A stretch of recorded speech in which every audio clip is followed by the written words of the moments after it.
율법의 행위에 있지 않고 믿음으로 되는 줄 인정하노라. 우리 하나님 말씀 로마서 3장 19절부터 28절 말씀인데요. 우리 계신 자리에서 우리 한번 같이 읽도록 하겠습니다. 읽겠습니다. 우리가 알거니와 무릇 율법이 말하는 바는 율법 아래에 있는 자들에게 말하는 것이니 이는 모든 입을 막고 온 세상으로 하나님의 심판 아래에 있게 하려 함이라. 그러므로 율법의 행위로 그의 앞에 의롭다 하심을 얻을 육체가 없나니 율법으로는 죄를 깨달음이니라. 이제는 율법 외에 하나님의 한 의가 나타났으니 율법과 선지자들에게 증거를 받은 것이라. 곧 예수 그리스도를 믿음으로 말미암아 모든 믿는 자에게 미치는 하나님의 의니 차별이 없느니라. 모든 사람이 죄를 범하였음에 하나님의 영광에 이르지 못하더니 그리스도 예수 안에 있는 속량으로 말미암아 하나님의 은혜로 값없이 의롭다 하심을 얻은 자 되었느니라. 이 예수를 하나님이 그의 피로써 믿음으로 말미암아 화목 제물로 세우셨으니 이는 하나님께서 길이 참으시는 중에 전에 지은 죄를 간과하심으로 자기의 의로우심을 나타내려 하심이니 곧 그때에 자기의 의로우심을 나타내사 자기도 의로우시며 또한 예수를 믿는 자를 의롭다 하려 하심이라. 그런즉 자랑할 때가 어디냐 있을 수가 없느니라. 무슨 율법으로냐 행위로냐 아니라 오직 믿음의 법으로니라. 그러므로 사람이 의롭다 하심을 얻는 것은 율법의 행위에 있지 않고 믿음으로 되는 줄 우리가 인정하노라. 아멘. 우리가 복음의 핵심에 대해서 우리 같이 살펴보고 있습니다. 우리 지난 시간까지 10번에 걸쳐서 이 복음의 핵심이 크게는 이제 세 파트로 나누어지고 있는데요. 그 첫 번째 파트인 이 예수 그리스도의 죽으심과 부활하심에 대해서 살펴봤습니다. 그래서 복음이란 무엇입니까? 누군가 묻는다면 1차적으로 대답은 복음은 예수 그리스도죠. 조금 더 설명한다면 예수 그리스도의 죽으심과 부활하심이 복음의 핵심이다 이렇게 말할 수 있습니다. 그리고 그에 관해서 우리가 10번의 강의를 통해서 아주 많이 자세하게 다루었습니다. 훨씬 그보다 풍성하겠지만 적어도 예수님의 죽음과 부활이 복음이다라고 말할 수 있는 내용들을 보았습니다. 그렇다면 복음은 그것뿐이냐 할 때 그렇지 않다. 예수님이 2000년 전에 죽으시고 부활하신 것이 복음일 뿐만 아니라 그것이 우리에게 어떻게 전해지는가, 그 모든 혜택이 어떻게 우리에게 주어지는가 할 때 바로 믿음을 통해서 주어지죠. 그러면 복음은 이 믿음도 복음이라는 거죠. 도대체 믿음이 무엇이길래 이것을 복음이라고 말할 수 있는가? 우리가 오늘부터 해서 몇 번에 걸쳐서 이 믿음이란 무엇인가에 대해서 살펴보려고 합니다. 믿음 하면 다 아는 것 같지만 믿음이 뭡니까? 믿음이 도대체 뭐죠? 이렇게 물으면 이 막상 대답하기가 또 어렵죠. 그래서 이번 기회에 이 믿음이라는 것이 도대체 무엇인가? 이것이 왜 복음인가를 한번 같이 잘 정리하는 기회가 되시기 바랍니다. 오늘은 이 믿음이란 무엇인가에서 이 율법의 행위 외에 하나님의 의가 나타나는 방식이 믿음이다라는 것입니다. 믿음이라 할 때 정의한다면 믿음은 하나님께서 예수 그리스도 안에서 행하신 이 모든 구원의 복이 우리에게 전달되는 통로이죠. 전달되는 다리. 2000년에 예수님이 이루신 모든 것이 지금 우리에게 어떻게 전달되냐면 이 믿음이라는 통로를 통해, 믿음이라는 방식을 통해 전달됩니다. 그러므로 믿음이 없이는 구원이 불가능하죠. 그런 의미에서 믿음은 복음의 핵심이다라고 말할 수 있습니다. 또한 이 믿음이 무엇인지를 이해하지 못할 때 구원받지 못할 뿐만 아니라 또 모든 이 복을 누릴 수가 없어요. 이 믿음에 대한 무지, 또 믿음에 대한 오해, 믿음에 대해서 불충분하게 이해하고 있기 때문에 하나님이 약속한 복과 이 충만한 복을 누리지 못할 수 있습니다. 그래서 우리가 믿음이 무엇인지를 알면 알수록 하나님이 약속한 복을 더 크게 누린다. 뭐 그림을 그린다면 이 파이프관이 점점점 더 커져가는 것처럼, 그로부터 생명수가 나에게 막 흘러오는 것처럼, 그렇게 믿음에 대한 이해가 풍성해질수록 더 큰 은혜를 누릴 수 있다. 우리가 그런 기대감으로 이 믿음에 대해서 한번 같이 살펴보려고 합니다. 특별히 우리가 읽었던 이 로마서 3장 이 19절에서 28절은 이 로마서를 뿐만 아니라 성경 전체에서 아주 복음에 대한 핵심적인 내용들을 다루고 있습니다. 아주 중요한 내용이었고 우리가 앞전에도 여러 번 살펴보았는데요. 믿음의 관점에서 다시 본다면 믿음에 대한 말이 아주 많이 반복되고 있습니다. 그러니까 복음은 이 믿음이라는 방식으로 설명된다는 것을 알게 됩니다. 22절에 보면 곧 예수 그리스도를 믿음으로 말미암아 모든 믿는 자에게 미치는 하나님의 의다. 그러므로 하나님의 의는 이 믿음으로 말미암아 믿는 자에게 미치는 것입니다. 25절에도 이 예수를 하나님이 그의 피로써 믿음으로 말미암아 화목제물로 세우셨으니, 바로 예수 그리스도가 화목제물 되셨다라는 것이 복음의 내용이라고 했는데요. 그것을 우리가 믿음으로 받는다.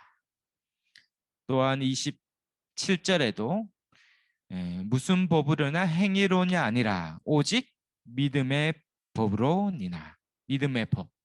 또 28절에도 율법의 행위에 있지 않고 믿음으로 되는 줄 우리가 인정하노라. 예, 믿음으로 말미암아 그렇게 믿음으로 이 모든 구원의 복을 누린다라고 했으니 참 믿음이 중요하다라고 우리가 알게 됩니다. 그렇다면 우리가 먼저 생각해 볼 것은 이 큰 첫 번째 주제죠. 왜 복음의 핵심으로서 이렇게 믿음의 문제를 제시하고 있는가 생각할 때 1번에 보시면 의롭게 되는 것은 오직 믿음으로 말미암는 것이기 때문이다라고 성경이 말하고 있습니다. 로마서 3장 22절이었죠. 믿음으로 말미암아 미치는 하나님의 의다. 또한 중요한 이 복음에 대한 설명이 갈라디아서 2장 16절 말씀인데요. 제가 갈라디아서 2장 16절 말씀을 읽어드리면, 사람이 의롭게 되는 것은 율법의 행위로 말미암음이 아니요 오직 예수 그리스도를 믿음으로 말미암는 줄을 알므로 우리도 그리스도 예수를 믿나니, 이는 우리가 율법의 행위로서가 아니고 그리스도를 믿음으로써 의롭다함을 얻으려 함이라. 율법의 행위로서는 의롭다함을 얻을 육체가 없느니라. 여기 보면 반복해서 믿음으로써, 믿음으로 말미암아 의롭게 된다, 이렇게 강조하고 있습니다.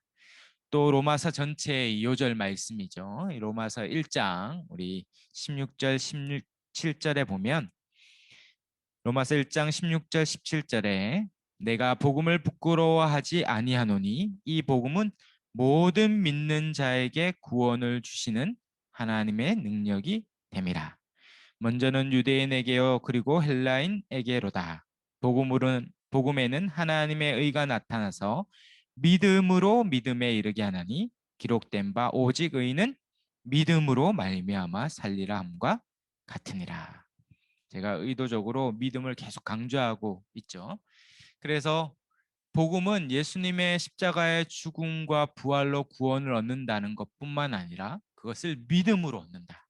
믿음으로 그것을 전유할 수 있다라는 것이 또한 복음이다라고 말합니다. 바로 믿음으로 말미암아 하나님의 의라는 선물을 받습니다. 특별히 이 신자의 이 구원의 시작도 믿음으로 뿐만 아니라 이번에 보면 신자의 모든 일상도 바로 믿음의 삶이다. 우리가 이 교회 생활 또 신앙을 시작하면서 우리의 생활을 믿음 생활, 신앙 생활 이렇게 부르는 건 우리의 삶 전체가 믿음과 관련되어 있어요. 그래서 로마서 1장 17절에 복음에는 하나님의 의가 나타나서 믿음으로 믿음에 이르게 하나니, 기록된 바 오직 의인은 믿음으로 말미암아 살리라 함과 같으니라. 오직 의인은, 의롭게 된 자는 믿음으로 말미암아 살아요. 우리의 삶이 다 믿음으로 사는 거죠. 믿음으로 믿음에 이르는 것. 시작이 믿음으로 시작됐어요. 예수님이 행하신 모든 일을 믿음으로 시작할 뿐만 아니라 그 과정도 믿음이고 그 모든 구원의 완성도 믿음이에요. 다 믿음이죠. 믿음으로 시작해서 믿음으로 살아가고 믿음으로 완성되는 마치는 삶이 우리의 신앙의 삶입니다. 그래서 우리의 삶의 모든 원리가 믿음이에요. 이게 무엇인지 이제 하나씩 배워갈 텐데, 그래서 우리의 삶을 다 믿음과 결부시켜서 이해할 때 제대로 또 바르게 풍성하게 살아갈 수 있습니다.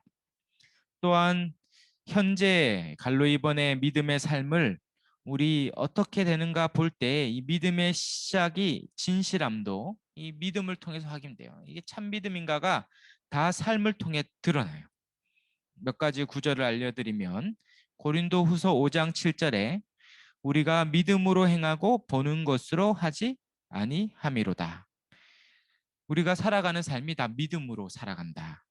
갈라디아서 5장 6절에 사랑으로서 역사하는 믿음뿐이니라.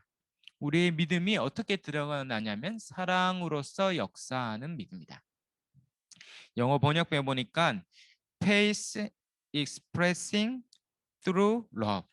through love. 사랑을 통해서 express, 이 표현되는, 워킹하는, 사랑을 통해 작동하는 믿음이죠. 그러니까 이 믿음이라는 게 어떻게 우리의 삶에 작동하는지를 아는 것은 그가 사랑의 사람인가를 통해 알게 된다. 또한 로마서 14장 23절에도 믿음으로 쫓아하지 아니하는 모든 것이 죄니라. 그러니까 우리의 삶의 모든 것이 믿음으로 쫓아가는 것이고 그렇지 않은 것은 다 죄다 이렇게 말합니다. 또 유명한 말씀이죠. 히브리서 11장 6절에 믿음이 없이는 하나님을 기쁘시게 못하나니. 우리가 하나님을 기쁘시게 하는 것이 우리의 삶의 목적이라면 그것이 믿음으로 가능하다. 다 믿음이죠, 다.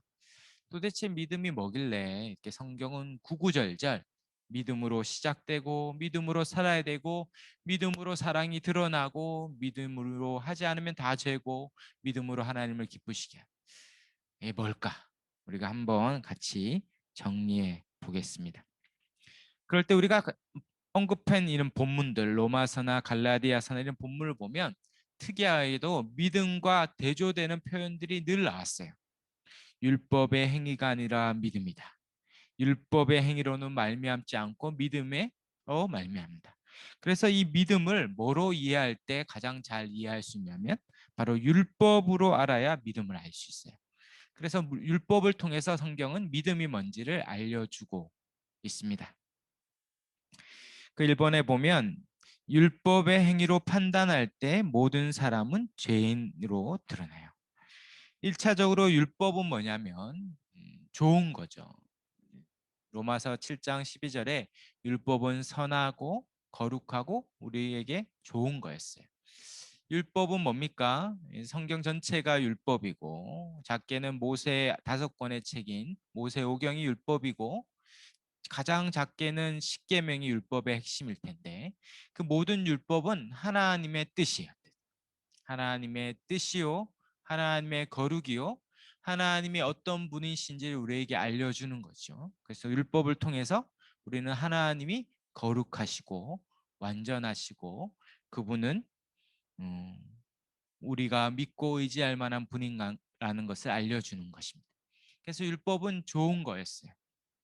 근데 이 거룩한 율법이 우리에게 오자 어떻게 됩니까? 갈로 1번에 보면 이 성경이 모든 사람이 한 명도 예외 없이 죄인이라고 선언돼요. 율법이 오자 우리가 죄인이라고 선언됩니다. 로마서 3장 10절에 기록된 바 의인은 없나니 하나도 없으며 nobody 하나도 없다. 만약에 3명 있다 하면 자기가 다 그 3명에 속한 줄 알겠지만 한 명도 없어요. 한 명도. 이 세상에 율법의 기준에서는 의인은 한 명도 없어요. 우리가 읽었던 로마서 3장 23절에도 모든 사람이 죄를 범하였음에 하나님의 영광이 이르지 못하다니. 모든 사람이 죄를 범하였어요. 그런데 실상 우리가 가만히 돌아봐도 우리가 큰 죄를 뭐 지은 게 있을까 싶고 세상에도 하나님을 모르는 사람 중에 엄청난 선행과 업적을 이룬 사람도 있어요. 그런 사람이 죄인이다 이렇게 말하면 실상 사법적 기준에서도 죄가 아닐 뿐더러 윤리적이고 도덕적 기준에서도 대단한 의인이라고 불리는 사람들이 있죠. 그러므로 성경이 말하는 의인이라는 것은 윤리적인 거나 도덕적 기준이 아니라 그 기준은 뭡니까? 율법의 기준이죠. 율법. 그러므로 갈로 이번에 모든 사람을 죄인이라고 판단하는 기준은 율법이에요. 율법. 율법은 하나님의 거룩함을 나타내고 하나님의 거룩함대로 살라고 우리에게 주어지는 계명이죠. 그래서 베드로전서 1장 15절에서 17절에 보면 이렇게 말합니다. 한번 베드로전서 1장 15절에서 17절인데 제가 한번 읽어드리겠습니다. 오직 너희를 부르신 거룩한 이처럼 하나님이시죠. 너희도 모든 행실에 거룩한 자가 되라. 하나님의 명령입니다. 기록되었을 때 내가 거룩하니 너희도 거룩할지어다 하셨느니라. 외모로 보시지 않고 각 사람의 행위대로 판단하시는 이를 너희가 아버지라 부른즉 너희가 나그네도 있을 때를 두려움으로 지내라. 하나님이 거룩한 분이죠. 그리고 우리에게 하나님이 거룩한 율법을 주면서 내가 거룩하니 너희도 거룩하라.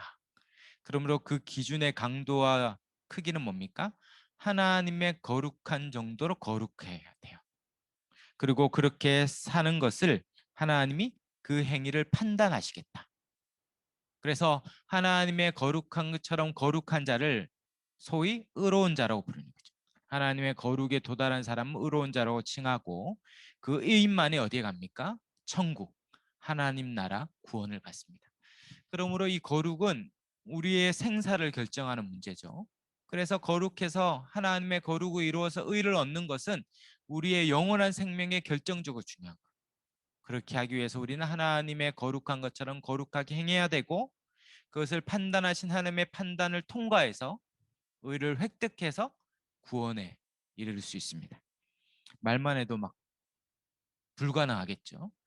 우리의 마음과 생각을 다 관찰하신 하나님께서 우리의 마음으로 음욕을 푸는 자는 가난한 자요, 형제를 미워한 자는 살인한 자라고 이 십계명의 그 중심, 그것은 단순히 손과 발의 행위에 대한 법이 아니었고 열 번째 계명, 십계명의 열 번째 계명이 내 이웃의 것을 탐내지 말라는 탐심, 마음에 대한 계명이었기 때문에 아무도 그 앞에서 나는 거룩하다, 하나님의 거룩한 것처럼 다 거룩하고 내가 하나님 앞에 행위로서 조금도 부끄러운 것이 없다 이렇게 말하는 자가 없죠. 그렇게 말하면 이제 벼락을 맞을 텐데 불가능해요. 불가능해. 그러므로 어느 누구도 하나님의 율법을 다 지키고 죄가 없다, 거룩하다 말할 사람이 없어요. 그러므로 율법이 오는 순간 우리는 죄인됨이 드러나고 폭로되고 죄인됨을 깨닫죠. 멀쩡하죠. 그리고 엑스레이를 찍어도 건강해요. 그러나 정밀 영상 판독기를 들이대서 MRI 같이 더 정밀한 걸 들이내는 순간 몸속에 수많은 암세포들이 드러나는 순간 죽는 것이죠. 그 죽음이 드러나는 것입니다. 우리가 괜찮은 것처럼 보이지만 그래서 어두침침한 곳에서 막 중국집에서 맛있는 음식을 먹고 엄청 조심하면서 먹었죠. 괜찮을 거예요. 그러나 환한 대로변에 나오는 순간 막 몸에 다 그림을 그렸어요.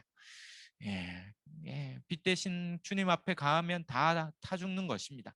괜찮지 않아요.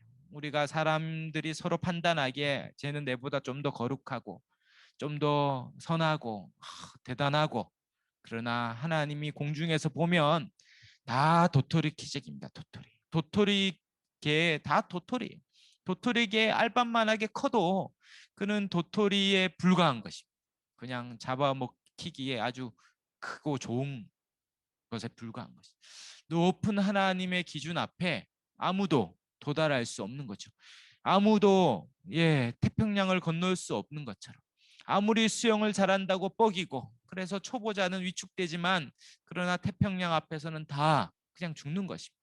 거룩한 하나님 앞에 내가 괜찮아서 거룩해서 내가 정말 옳고 선해서 그렇게 구원받을 수 있다. 착해서 구원받을 수 있다라는 것은 하나님의 거룩을 모르는 아주 무지막지한 얘기에 불과한 것입니다. 그래서 우리가 읽었던 로마서 3장 20절에 뭐라고 얘기합니까? 그러므로 앞에서 3장의 1장 중반부터 누누이 우리가 죄인됨을 계속 얘기했어요. 그래서 이제 3장 20절 우리의 재임됨에 대한 결론입니다. 3장 20절 그러므로 앞에 엄청난 얘기를 했었거든요. 그러므로 율법의 행위로 그의 앞에 의롭다 하심을 얻을 육체가 없나니 율법으로는 죄를 깨달음이니라. 율법의 행위로 내가 율법을 지켜서 하나님이 정한 율법을 지켜서 다 지켜서 하나님 앞에 의로운 자로 설 수 있다고 얘기하는 자가 불가능하다. 그렇게 할 수 있는 자는 없나니 그 율법은 우리를 죄를 깨닫게 할 뿐입니다. 갈라디아서 3장 10절 11절에도 말씀하죠. 제가 읽어드리면 갈라디아서 3장 10절 11절에 무릇 율법 행위에 속한 자들은 저주 아래에 있나니 기록된 바 누구든지 율법 책에 기록된 대로 모든 일을 항상 행하지 아니하는 자는 저주 아래에 있는 자라 하였음이니라. 또 하나님 앞에서 아무도 율법으로 의롭게 되지 못할 것이 분명하나니 이는 의인은 믿음으로 살리라 하였음이니라. 율법의 모든 것을 항상 이 율법 중에 단 하나만 어겨도 다 어기는 거죠. 늘 마스크 잘 끼고 다녔는데 한 번 마스크 내렸는데 그때 감염이 되면 다 소용이 없는 것입니다. 그냥 죽는 것이죠. 그러므로 모든 율법을 한 번 딱 어겨도 죽는 거예요. 그리고 단 하나의 율법도 항상 끝날까지 모든 율법을 하나를 한 개 한 개를 끝날까지 다 지켜야 되는 거죠. 그러므로 모든 율법을 다 지키는 것도 어렵고 하나하나를 평생토록 한 번도 어기지 않는 것도 불가능한 것이죠. 그러므로 하나님 앞에 율법을 지켜서 구원받겠다고 하는 것은 불가능한 일입니다. 여기서 잘 보면 성경은 믿음과 뭘 대조하고 있냐면 율법의 행위를 대조하고 있어요. 보면 갈라디아서 5장 20절도 율법의 행위로, 갈라디아서 3장 10절도 율법 행위에 속한 자들. 그러므로 율법과 대조하지 않는 게 중요해요. 이게 미묘한 차이지만 중요한 차이입니다. 율법 자체는 선하고 좋은 거예요. 선하고 좋은 거예요. 그러나 그 율법을 내가 지켜서 의롭다고 하는 그 행위, 율법의 행위로 구원을 얻으려는 행위는 악한 거죠. 그러므로 율법의 행위라는 것은 정의가 중요한데 율법의 행위라는 것은 율법을 지켜서 의롭게 되려는 모든 시도를 말합니다.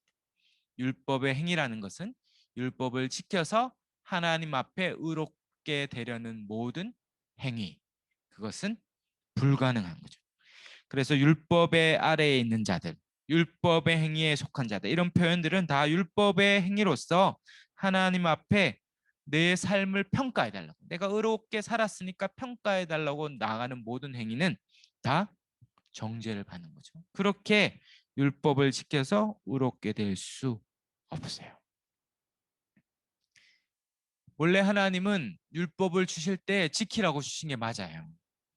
큰 2번에 있는 것처럼 왜 율법을 지켜야 하는가 할 때 처음 인류의 첫 인류는 피조물로서 창조주 하나님의 뜻에 순종하여 살도록 창조된 자였습니다. 우리가 아담과 하와를 딱 생각하면 되죠. 아담과 하와는 원래 선한 하나님의 창조 안에 죄가 없었어요. 세상도 죄가 없었고 에덴 동산도 죄가 없었고 아담과 하와도 죄가 없었어요. 그래서 하나님이 보시기에 좋았더라, 좋았더라, 심히 좋았더라.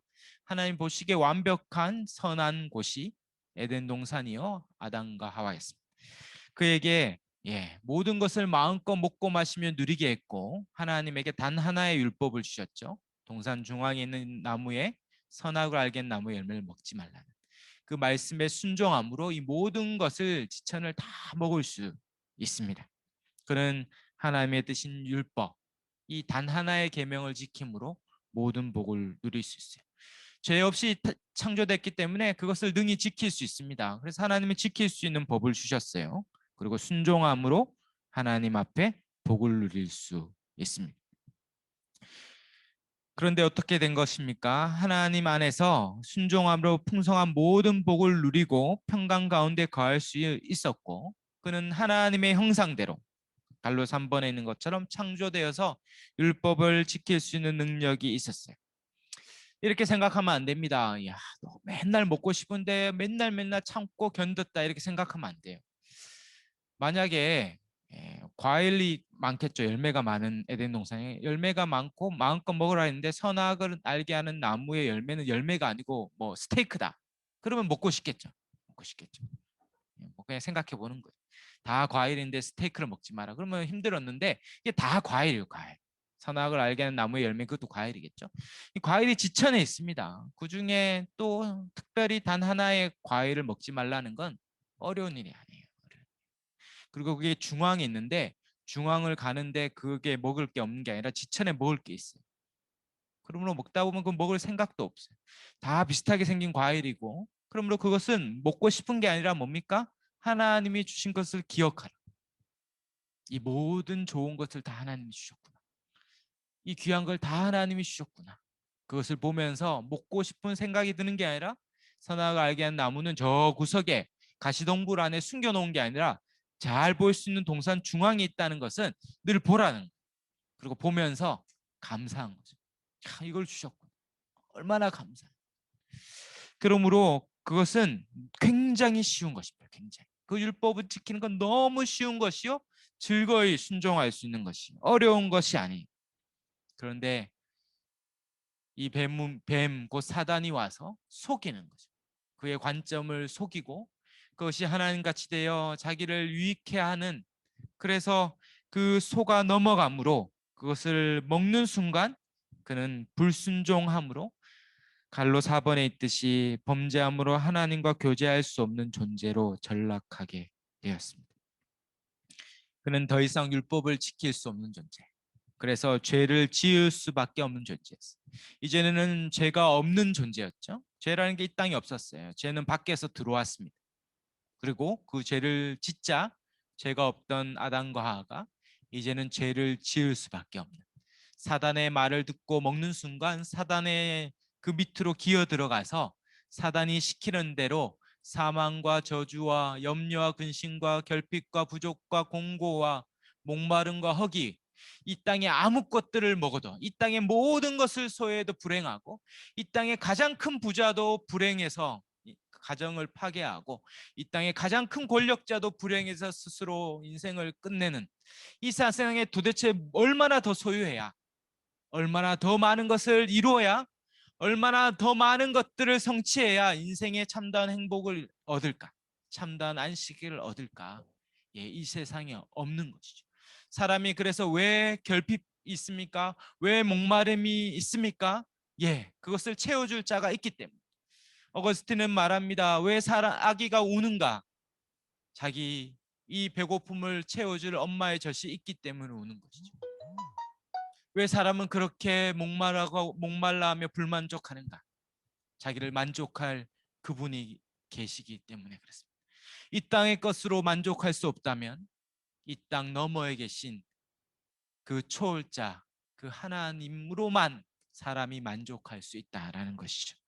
사람은 하나님으로부터 떠나고 에덴 동산에 가는 길이 막힘으로 생명나무에 향하는 길이 막혔어요. 더 이상 참 생명이 없는 살았으나 죽은 자처럼 삽니다. 철저히 무능력한 자처럼 살아가죠.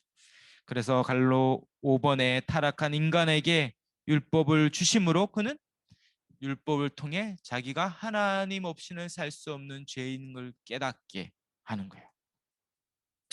로마서 3장 19절 우리로 알거니와 무릇 율법이 말하는 바 율법 아래에 있는 자들에게 말하는 것은 뭡니까? 이는 모든 입을 막고 이 막아야 돼. 입을 자꾸 말하는 사람에게 좀 입을 막아야 돼. 틀어 막고 온 세상으로 하나님의 심판 아래에 있게 하려 합니다. 하나님 없이는 죽는구나. 죽는구나. 로마서 7장 7절에도 이렇게 말합니다. 그런즉 우리가 무슨 말을 하리요? 율법이 죄냐? 그럴 수 없느니라. 율법으로 말미암지 않고는 내가 죄를 알지 못하였나니 곧 율법이 탐내지 말라 하지 아니하였더라면 내가 탐심을 알지 못하였느니라. 율법이 들어와서 죽는구나. 그러므로 복음은 뭡니까? 율법으로부터 시작하는 것입니다. 하나님 없이 잘 사는 사람 있습니까? 복음을 전하기 위해서는 잘 사는 게 아닌 걸 설명해야 돼요. 그래서 저는 복음 전할 때 너무 기뻐하는 사람에게 되게 불행하게 만들어요. 네가 하나님 없이 얼마나 불행한 인생인가를 자꾸 직면 안 하려고 하거든요. 그래서 직면하게 하죠. 4명 중에 1명이 암에 걸리고 5명 중에 1명이 교통사고로 죽습니다. 4명 중에 1명이 암에 걸릴 거예요. 그럼 되게 싫어하거든요. 5명 중에.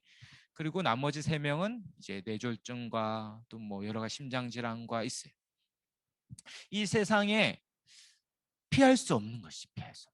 이 세상에 참된 생명이 없기에 내가 이것을 가지면 여기에서 큰 구멍을 만나. 이 구멍을 메우면 다 채워줄 것 같지만 다른 구멍을 맞아. 터진 웅덩이에서 아무리 물을 채우려 해도 채울 수 없는 것이 우리의 인생인 거죠. 이 세상에 하나님 없이 살 길이 전무한 것입니다. 이 세상에 하나님 없는 사람도 그런 지혜는 있어요. 하나님이 일말의 지식을 주셔서 이 세상에 살 길이 전무하구나. 그래서 허무주의와 또 실존주의가 나오고, 그래서 인생의 의미를 그렇게 찾아 수많은 수행자들과 수많은 도를 찾는 자들이 그렇게 가지만 그들은 하나님을 만나지 못하는 한 큰 바다에서 표류하는 배와 같습니다. 그러면 율법은 뭡니까? 우리를 하나님 없이 죽을 수밖에 없는 죄인인가를 깨닫게 해줘. 그리고 큰 3번에 우리를 믿음으로 인도하죠. 율법이 우리에게 불가능하다 얘기한다면 믿음은 뭡니까? 율법으로는 이루지 못할 하나님과의 교제의 회복의 통로가 주어졌다. 그러므로 반드시 율법을 통과해야만 복음이 복음되는 것이죠. 이 믿음이 복음되는 이유는 율법이 할 수 없는 전무한 일을 이 믿음이 했다라고 말하기 때문에 복음입니다. 바로 큰 이 2번째 주제인 것처럼 율법을 완전히 지키는 행위로는 불가능한데 오직 믿음으로 의롭다함을 얻을 수 있는 구원의 길이 열렸다. 그래서 이것이 복음입니다. 1번에 하나님께서 율법의 행위 외에 구원의 길을 마련하셨습니다. 그래서 복음은 뭡니까? 로마서 3장 21절. 성경에는 이제는 율법에 하나님의 한 의가 나타났다 이렇게 한글 성경이 되어 있는데요. 영어로는 쉬되 이렇게 돼 있어요. 쉬되. 대가 이제 그러나인데 영어 성경에도 but 이렇게 다 있습니다. 이 반어 접속사가 있어야 돼요. 그러나 이제는 로이드 존스 목사님은 이게 우리의 구원사 또 인류사 세계사의 대전환, 이전에 율법으로 살았던 인생이 구원받기에 전무했는데 그 모든 것을 접고 이제 새로운 구원, 인류사적 세계사전 대전환 구원의 길이 열렸기 때문에 큰 소리로 그러나 이제는 이렇게 안 들렸죠? 크게 제가 얘기했는데 그러나 이제는 이렇게 말해야 한다. 세상을 향해 선포해야 됩니다. 메가폰을 들고 말해야 돼요. 살 길이 열렸다. 이 세상에 수만 가지 일들, 건강과 가정과 자녀와 재물과 인생의 수만 가지의 난관에 부딪혀서 살 길이 전무하거나 살 소망이 다 끊어졌구나. 어디 하나 살 길이 찾을 수 없는 그들에게 가서 알려줘야 돼요. 그러나 이제는 인간으로 할 수 있는 모든 일을 다 해도 불가능했던 그 길, 율법의 행위 외에 하나님 앞에 의롭다함을 얻을 살 길이 열렸다.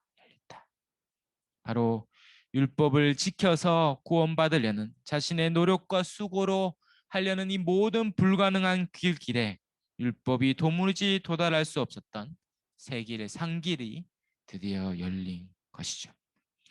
갈로이본의 바로 율법의 우리의 복음은 무엇입니까? 우리가 읽었던 로마서 3장 22절에서 24절인데요. 이게 로마서의 복음의 핵심적인 요절인데요. 우리 한번 같이 읽어볼까요? 우리 앞에서 있습니다. 로마서 3장 22절에서 24절입니다. 읽겠습니다. 곧 예수 그리스도를 믿음으로 말미암아 모든 믿는 자에게 미치는 하나님의 의니 차별이 없느니라. 모든 사람이 죄를 범하였음에 하나님의 영광에 이르지 못하더니 그리스도 예수 안에 있는 속량으로 말미암아 하나님의 은혜로 값없이 의롭다 하심을 얻은 자 되었느니라. 아멘. 21절에 율법에 하나님의 한의가 나타났다 이렇게 크게 선언한 이유에 그게 뭡니까? 22절에 고온 뭐냐면 예수 그리스도를 믿음으로만 믿는 자에게 미치는 하나님의 의다. 이제 믿음으로 얻는 것이다. 만 가지를 행해도 도무지 모든 율법을 항상 지킬 수 없었는데 이제 안 되니까 이제 딱 서서 한 게 없죠? 딱 서서 믿는 거예요. 뭐요? 예수 그리스도가 하신 이 모든 일을 내가 믿는 행위가 아니죠. 이 딱 믿는 율법의 행위가 아니라 예수님이 하신 모든 일을 믿는, 그래서 믿음의 다리를 건너서 그 모든 구원의 혜택이 나에게 넘어오는 이 전혀 다른 새로운 길이 열렸습니다. 예수님이 뭘 하신 겁니까?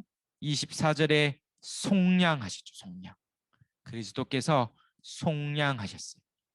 속량은 이전 성경에서는 구속이고 이제 다른 성경에 번역된 개역 개정에서는 속량이라 말하고 영어로는 리뎀션입니다. 리뎀션, 구속, 속량이죠.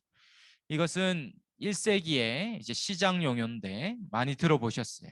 바로 노예의 값을 치르고 노예를 산 다음에 풀어줄 때 이것을 속량했다.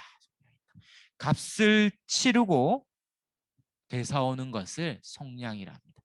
하나님께서 우리가 전혀 죄로 인하여 구원받을 길이 전무했는데 예수님 편에서 값을 다 치렀어요.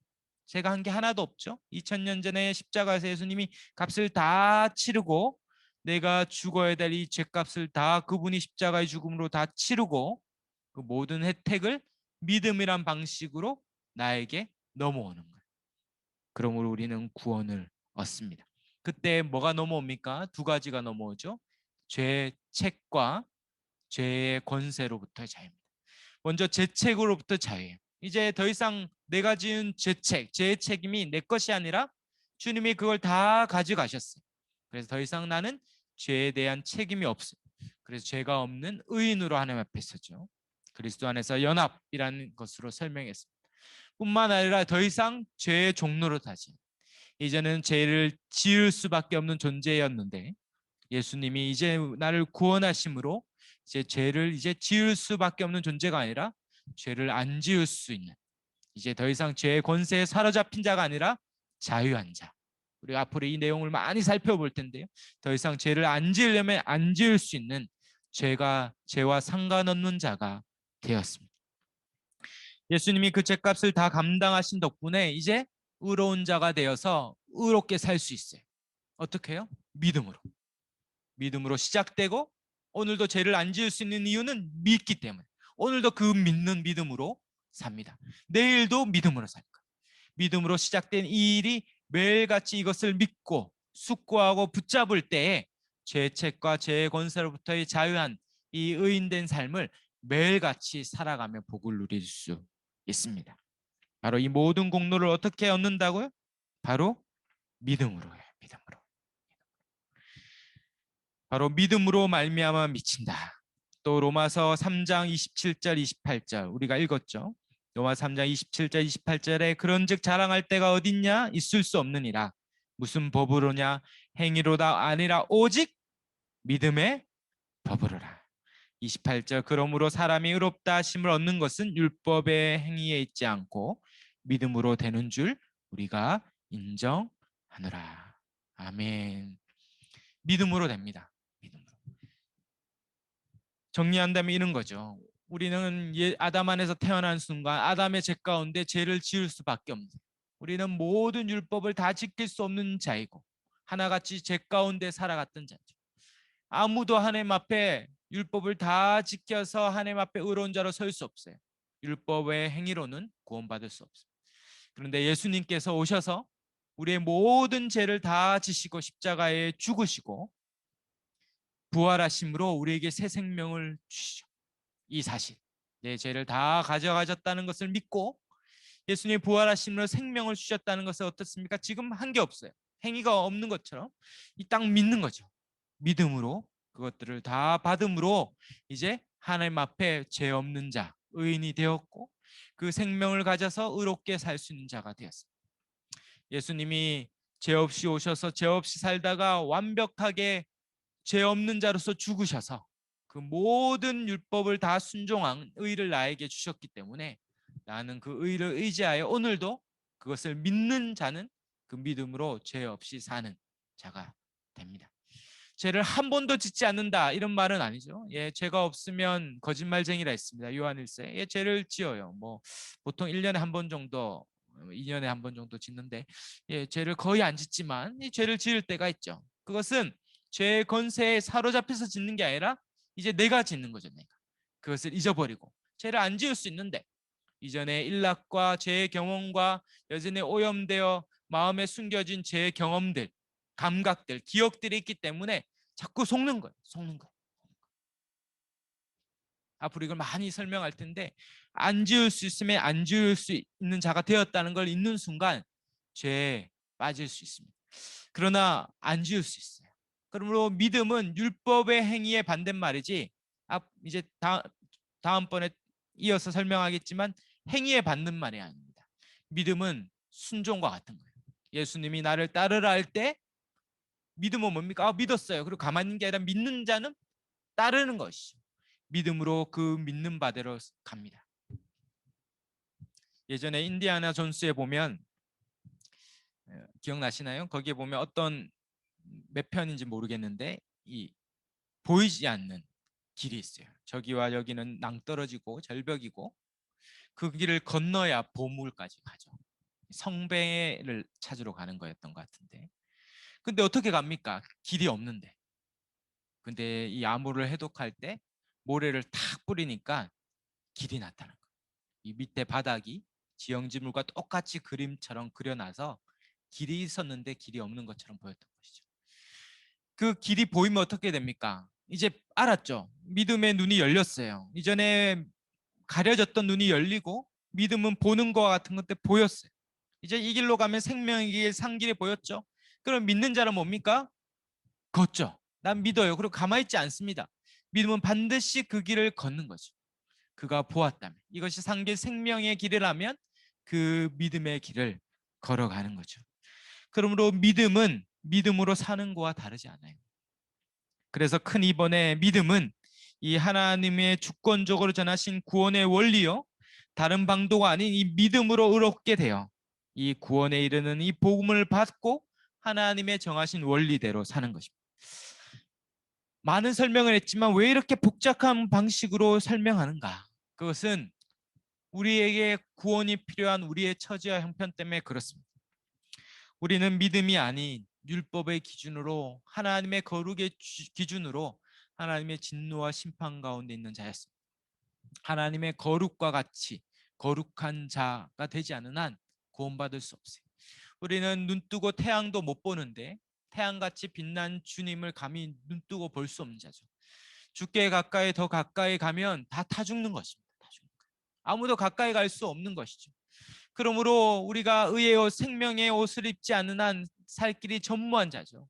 그러므로 우리가 하나님 앞에 갈 수 없는 이 율법의 정죄 가운데 하나님의 진노와 저주 가운데 있는 자라는 걸 깨달을수록 살 소망이 전무하다는 것을 깨달을수록 어디 하나 세상에 살 길이 전무하다고 깨달을수록 오직 예수님이 다 이루신 것을 믿음으로 구원을 얻는다는 것은 세상에 가장 큰 복이요 가장 큰 선물일 수 있습니다. 예수님이 십자가에 죽지 않고는 구원할 길이 전무했다. 우리의 죄의 깊이가 어떠한 것인지 우리의 사정과 형편이 얼마나 참혹한지를 깨닫는 자는 이 믿음으로 구원을 얻는다는 것이 얼마나 큰 복인지를 깨닫게 됩니다. 그러므로 믿음으로 얻는 것 이것이 얼마나 큰 복인지는 하나님의 율법과 그 율법에 나타난 하나님의 거룩하심을 알면 할수록 하나님의 은혜가 얼마나 큰지 깨닫게 돼요. 사도 바울이 고백한 것처럼 구원을 받고 믿음의 삶을 살면 살수록 나 같은 자가 구원받기에 전무한데 죄인 중에 괴수와 같은 자인데 근데 나 같은 자를 구원하셨구나. 우리가 성화된다는 것은 죄가 점점 짓지 않지만 그러나 한편에서는 죄에 대한 간격이 더 커져가는 거예요. 그럴수록 이전에는 죄가 아니었던 죄라고 생각하지 않았던 것까지 죄처럼 느껴지고 감각하고 포착하는 순간 야 정말 하나님의 은혜 없이는 예수를 믿음으로 구원 얻는 그 길 외에는 구원받을 길이 없구나. 그렇게 날마다 그 믿음의 감각이 더 커지시고 그 믿음으로 말미암아 감사함이 더 커지는 것을 보게 됩니다. 묵상과 적용 보시면 그러므로 1번에 예수 그리스도가 우리를 대신하여 십자가에 죽으셨고 부활하셨다는 이 역사적 사실, 지금까지 계속 살펴왔던 것도 복음이지만 오늘부터 우리가 살펴보고 있는 이 모든 예수님의 공로를 믿음으로 전유할 수 있다는 하나님의 정하심, 이 약속도 복음이에요. 다른 거였다면 얼마나 힘들어요. 에베레스트는 한 10번 정도는 올라가야 구원받는다. 예, 죽어라 올라가겠지만 그 밑에 다 사람들이 죽어 있겠죠. 도대체 얼마나 더 해야 하나님의 거룩함을 이룰 수 있겠습니까? 그런데 오직 믿음으로 의롭다함을 얻을 수 있다는 길이 있다는 이 일을 주신 하나님을 찬양할 수밖에 없어요. 참, 우리가 이 믿음으로 이 모든 저주와 모든 심판에서 구원 얻고 이 지옥 같은 세상, 때론 소망이 없어 보이는 이 세상, 여기를 넘어 영원한 길을 믿음으로 얻을 수 있다는 것이 얼마나 감사한지, 믿음의 감각이 커져갈수록 우리 안에 찬양과 감사가 더불어 커져 갑니다.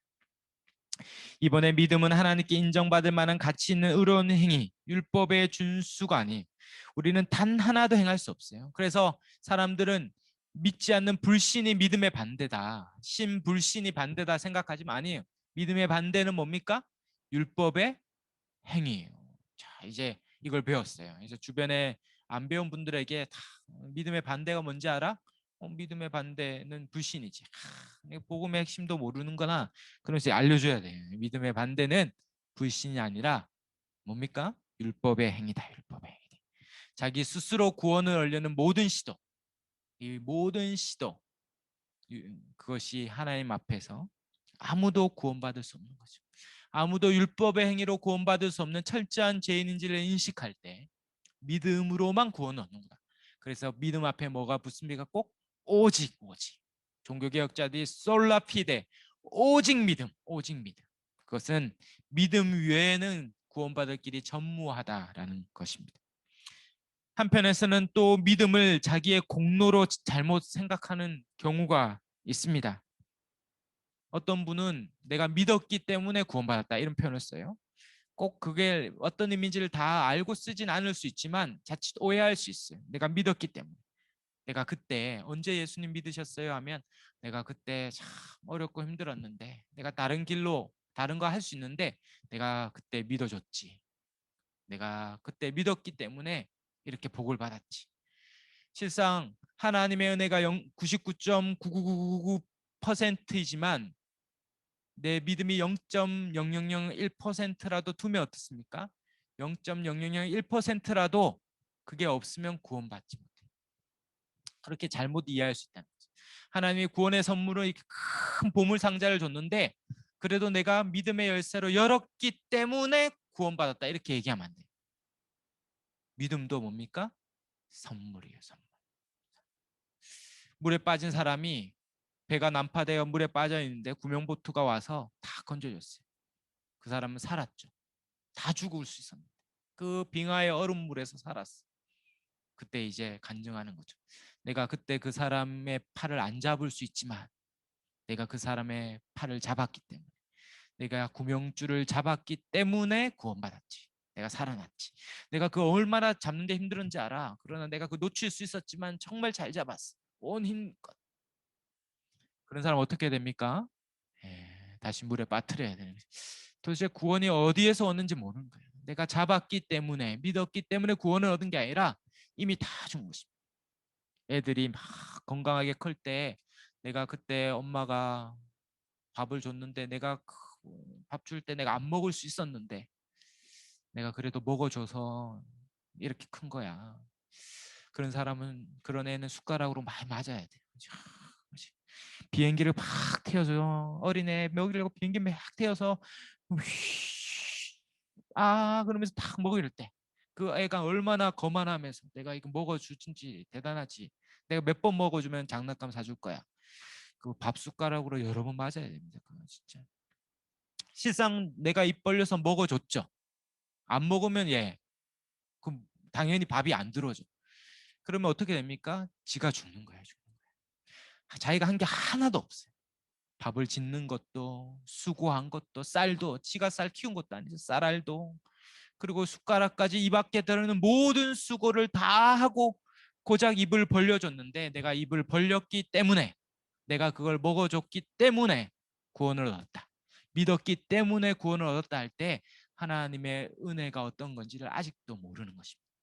모든 것이 은혜요. 믿음은 공로가 절대 될 수 없는. 믿음은 절대 행위가 될 수 없는 거죠. 믿음은 오직 은혜죠. 자기가 얼마나 죽을 수밖에 없는 죄인이었는가. 자기의 인생의 공경과 처지를 깨달으면 깨달을수록 하나님의 믿음으로 말미암아 구원 얻는 것은 엄청난 복이 됩니다. 그러므로 마지막 믿음으로 얻게 되는 구원이 얼마나 큰지를 생각할 때 그 은혜를 허락하신 그 사랑에 감사하며 살 수 있습니다. 참 그때 내가 원하지도 않고 구하지 않고 찾지도 않았죠. 그때 뭐 모태신앙이라고 다 믿는 게 아니거든요. 다 복음 전도 받았다고 믿는 게 아니거든요. 진짜 그때 안 믿을 수 있는데 믿은 겁니까? 세상 지천에 있는 사람이 다 안 믿는데 여러분 밖에 나가 보십시오. 안 믿는 사람은 천지입니다. 전도 행사를 하고 하면 밖에 나가 보면 안 믿는 사람은 전부예요. 정말 안 믿어요. 고집스럽게 마지막 죽기 직전까지도 숨이 늘어가는 그 직전까지도 입 한번 아멘 하면 되는데 믿으시죠? 이거 믿으면 천국 가요. 이 믿으면 낙원 가요. 하는데 입 꼭 닫고 그때까지 고집스럽게 안 믿는데 저와 여러분 왜 도대체 뭐라고 뭐가 그렇게 그 사람보다 잘났다 우리는 믿을 수 있었습니다. 은혜죠. 은혜죠. 은혜. 그 믿은 것 하나만으로 우리는 구원을 얻는다면 이게 얼마나 큰 은혜입니까? 우리가 이 믿음이 하나님의 은혜요 선물이라고 깨달아질수록 하나님의 그 은혜에 감사하며 찬양하게 됩니다. 한평생 이 믿음을 자랑하고 감사하는 저와 여러분이 다 되시기를 주의 이름으로 축원합니다.